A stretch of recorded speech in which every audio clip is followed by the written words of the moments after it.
দলের পক্ষ থেকে আমাদের প্রিয় নেত্রী মমতা বন্দ্যোপাধ্যায় এবং প্রিয় নেতা অভিষেক বন্দ্যোপাধ্যায়ের নির্দেশ অনুযায়ী দলের পক্ষ থেকে কাঁথি পৌরসভার দলীয় প্রতীকে নির্বাচিত সম্মানীয় সুপ্রকাশ গিরি মহোদয়কে আমরা মনোনীত করেছি। ভাইস চেয়ারম্যান ডক্টর নিরঞ্জন মান্না। সমস্ত জল্পনার অবসান। কাঁথি পৌরসভার চেয়ারম্যান হলেন অখিলপুত্র সুপ্রকাশ গিরি। দলের নির্দেশে আজকের বৈঠকে এই সিদ্ধান্ত। না, আমাদের আগে থেকেই তো ছিল যে 16 জন কাউন্সিলর অনাস্থা এনেছিল সুবল মান্নার বিরুদ্ধে। সে অনাস্থা পাস হওয়ার পরেই দায়িত্ব নিয়েছিল ভাইস চেয়ারম্যান, এটা পৌর আইন অনুযায়ী। তারপরেই আজকের 1 ফেব্রুয়ারি নতুন পৌরসভার নতুন চেয়ারম্যান নির্বাচিত হচ্ছে। তাতে দলীয় হুইপ এসছে, তৃণমূল কংগ্রেসের সুপ্রিমো তার নির্দেশ অনুযায়ী রাজ্য সভাপতি হুইপ পাঠিয়েছেন। সেই হুইপ মতনই আমাদের জেলা সভাপতি পীযূষ পণ্ডা সেই হুইপের কাগজ সমস্ত কাউন্সিলরকে দিয়েছেন এবং তাতে যা লেখা আছে তাতে আমরা পড়ে প্রত্যেককে শুনিয়ে দিয়েছি এবং প্রত্যেক কাউন্সিলরকে আমরা শপথ বাক্য পাঠ করিয়েছি এখানে 16 জন কাউন্সিলরকে, যে আমাদের দলীয় নির্দেশটা কী আছে সেই মতনই কে প্রস্তাবক হবে, কে মিটিংয়ে সভাপতিত্ব করবে এবং তারা সমর্থন করবে। এইভাবে করে সবটাই নির্দিষ্টভাবে আমরা তাদেরকে হুইপ দিয়ে পাঠিয়ে দিলাম। তারা সেই মতনই কাজকর্ম করে তারা নির্বাচিত করে আসবে। সুপ্রকাশ গিরি, ভাইস চেয়ারম্যান ডক্টর নিরঞ্জন মান্না। তবে ভাইস চেয়ারম্যানের নিয়মটা হচ্ছে তো নমিনেটেড বাই চেয়ারম্যান।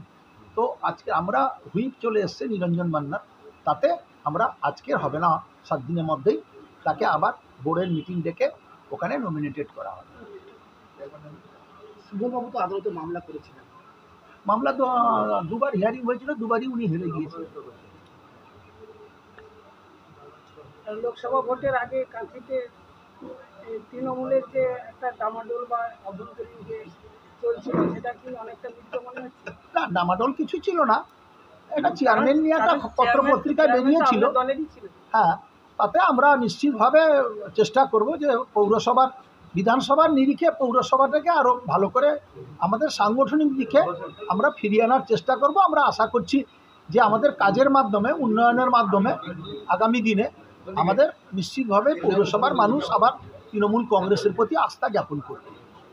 দল কি কোথাও মনে হচ্ছে যে এই চেঞ্জের মাধ্যমে কড়া বার্তা দিল আগামী দিনে প্রাপ্ত অধিকারীদের দিকে যারা ঝুঁকে আছে তাদের প্রতি একটা মানে চেতাবনী? অধিকারী কিনা আমি বলতে পারবো না, দলীয় শৃঙ্খলা ভঙ্গ করেছে সুবল মান্না।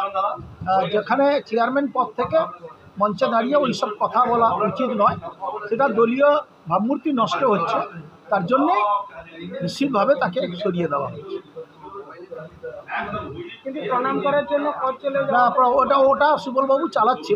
প্রণাম করার জন্যে আমি যদি রাস্তায় কেউ যায়, অন্য কোনো রাজনৈতিক দলের সিনিয়র লোক যদি আমি হাত তুলে তাকে নমস্কার করি, সেটা সৌজন্যতা।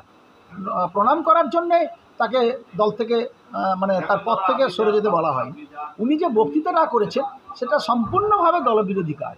তাকে চেয়ারম্যানের পদ দিয়েছিল তৃণমূল কংগ্রেস, উনি কিন্তু শিশিরবাবু সে পদটা পেয়েছে শিশিরবাবুর জন্যে, এটা তিনি উক্তি করেছেন, অর্থাৎ দলকে অস্বীকার করলেন।